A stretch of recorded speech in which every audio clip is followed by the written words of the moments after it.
DaVinci Resolve is unnecessarily complicated. Check in. There's tiny little differences that make it incredibly frustrating because it just doesn't behave the way that I expect. For example, if you're on the media page and you drop a bunch of footage in all the different folders for Cam A, Cam B, audio, if you drop all of that into the big window at the bottom of the media page where you would expect to drop your assets, it just completely disregards your entire folder structure and puts every single individual file into the same bin. Turns out you've got to put it in the bottom left in that tiny little panel, and then it carries through with the folder structure and all of that stuff. Do I know why? No, but now I know.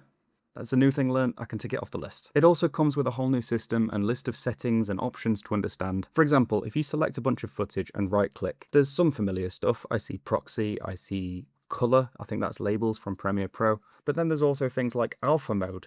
What is alpha mode? I took it for granted in Premiere. It's very rare that I would find a setting or an option in Adobe Premiere Pro that I don't understand. I've used it for 9 years, probably used most of the features in there. This is a whole new system with even more features, and it just makes me feel a little bit uncomfortable not knowing what things do. Anyway, so after the last video, I just understood databases and made a project, and I spent 10 minutes in that project trying to import media and realizing that this is just not going to be something that I can brute force. That was the point that I started watching the 5-hour YouTube tutorial. I feel like I understand a lot more about the software at this point than I did before that video. DaVinci is set up with a completely different workflow to Premiere Pro. It's spread across 6 different pages that are all kind of connected. It's a little bit like Premiere Pro's workspaces, where you've got different layouts designed for different workflows. But instead of just convenient modular layouts that you can customize and they're all basically the same thing but in different structures, Resolve is bordering on completely different pieces of software on each page. The thing that clicked was this: they're all just kind of different views into the same project. And depending on the timeline that you have open on the edit page, that is basically the hub for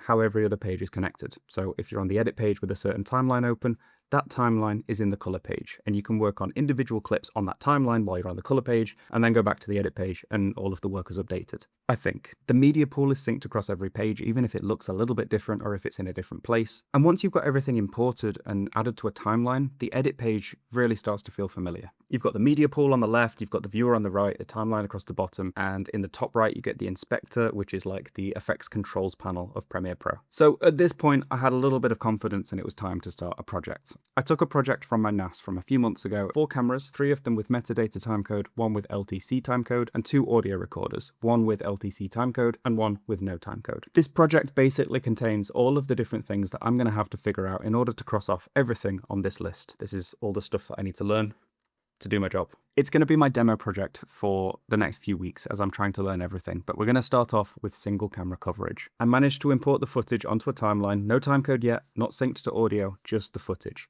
I'll see you in the next video where I update you a little bit more.